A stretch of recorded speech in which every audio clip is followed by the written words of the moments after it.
प्यारे बच्चों, good evening. आज हम लोग पढ़ेंगे रचनाएं। बहुत इम्पॉर्टेंट रचनाएं हैं तो जिनके बारे में हम देखेंगे। तो आइए देखते हैं। छायावाद किसकी रचना है? तो छायावाद डॉक्टर नामवर सिंह की रचना है। ये एक उनकी पुस्तक का नाम है। नमक का दरोगा किसकी रचना है? तो नमक का दरोगा मुंशी प्रेमचंद की रचना है। अगला क्वेश्चन है, कामायनी किसकी रचना है? तो कामायनी जयशंकर प्रसाद की रचना है।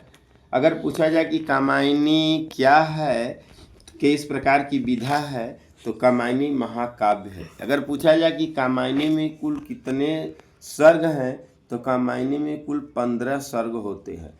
अगला क्वेश्चन है, नमक की दरोगा की विधा क्या है? तो नमक की दरोगा की विधा जो है कहानी है। क्या है? नमक का दरोगा कहानी है और इसके लेखक जो है मुंशी प्रेमचंद है। अगली है रचना, चिंतामणि किसकी रचना है? तो चिंतामणि आचार्य रामचंद्र शुक्ल की रचना है। आइए अगला देखते हैं। त्रिवेणी किसकी रचना है? तो त्रिवेणी आचार्य रामचंद्र शुक्ल की रचना है। त्रिवेणी में किन लेखकों का वर्णन है? तो त्रिवेणी में 3 लेखकों का वर्णन है। वो लेखक कवि के रूप में है तुलसीदास, सूरदास, मलिक मोहम्मद जायसी। इनकी रचनाओं का इसमें संग्रह है और जिसका संग्रह आचार्य रामचंद्र शुक्ल ने किया है, त्रिवेणी के नाम से किया है, यह ध्यान रखेंगे। कबीरदास किसकी रचना है? तो कबीरदास आचार्य हजारी प्रसाद द्विवेदी की रचना है। अशोक के फूल किसकी रचना है? अशोक के फूल आचार्य हजारी प्रसाद द्विवेदी की रचना है। यह एक निबंध है। अगला क्वेश्चन है, हिंदी साहित्य का इतिहास किसकी रचना है? तो हिंदी साहित्य का इतिहास आचार्य रामचंद्र शुक्ल की रचना है। आइए हम अगला क्वेश्चन देखते हैं। हिंदी साहित्य की भूमिका किसकी रचना है? तो हिंदी साहित्य का भूमिका एक ऐतिहासिक पुस्तक है जो कि आचार्य हजारी प्रसाद द्विवेदी की रचना है। यामा किसकी रचना है? तो यामा महादेवी वर्मा की रचना है। यामा जो है यह एक महाकाव्य है। और आगे देखते हैं, पद्मावत किसकी रचना है? तो मलिक मोहम्मद जायसी की रचना है। अगर पूछा जाए कि पद्मावत रचना की विधा क्या है, तो पद्मावत जो रचना की विधा है यह काव्य की है, यह महाकाव्य के रूप में है। क्या है? महाकाव्य। लुरकायन किसकी रचना है? तो लुरकायन मुल्ला दाऊद की रचना है। आइए आगे देखते हैं।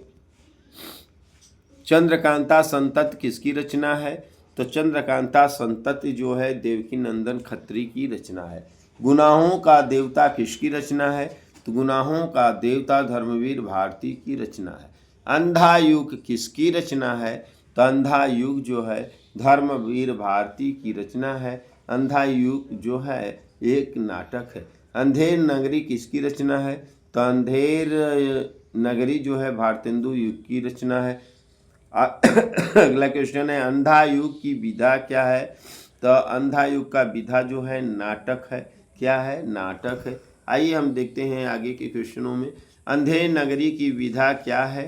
तो अंधेर नगरी की विधा नाटक है। चंद्रगुप्त किसकी रचना है? तो चंद्रगुप्त जयशंकर प्रसाद की रचना है। यह एक ऐतिहासिक नाटक है। सूरदास किसकी रचना है? तो सागर किसकी रचना है? तो यहाँ पर है सूरदास की रचना है। रामचरितमानस किसकी रचना है? तो रामचरितमानस तुलसीदास की रचना है। विनय पत्रिका किसकी रचना है? तो विनय पत्रिका जो है तुलसीदास की रचना है। और साहित्य लहरी किसकी रचना है? तो साहित्य लहरी सूरदास की रचना है। रामचरितमानस की रचना की भाषा क्या है? तो रामचरितमानस की रचना की भाषा अवधी भाषा है। सूरसागर किस भाषा में रचना है? तो सूरसागर ब्रज भाषा में रचना है। भारतेंदु हरिश्चंद्र किस युग के कवि हैं? तो भारतेंदु हरिश्चंद्र भारतेंदु युग के कवि हैं। छायावाद के 4 स्तंभ कवियों के नाम बताओ। तो छायावाद के जो 4 स्तंभ कवि हैं उसमें जयशंकर प्रसाद हैं, महादेवी वर्मा हैं, रामधारी सिंह दिनकर हैं, सुमित्रा नंदन पंत हैं। धन्यवाद। यह वीडियो आपको कैसा लगा कमेंट में ज़रूर लिखें। साथ में इसको लाइक करें, शेयर करें, सब्सक्राइब करना न भूलें। जय हिंद, जय भारत। धन्यवाद।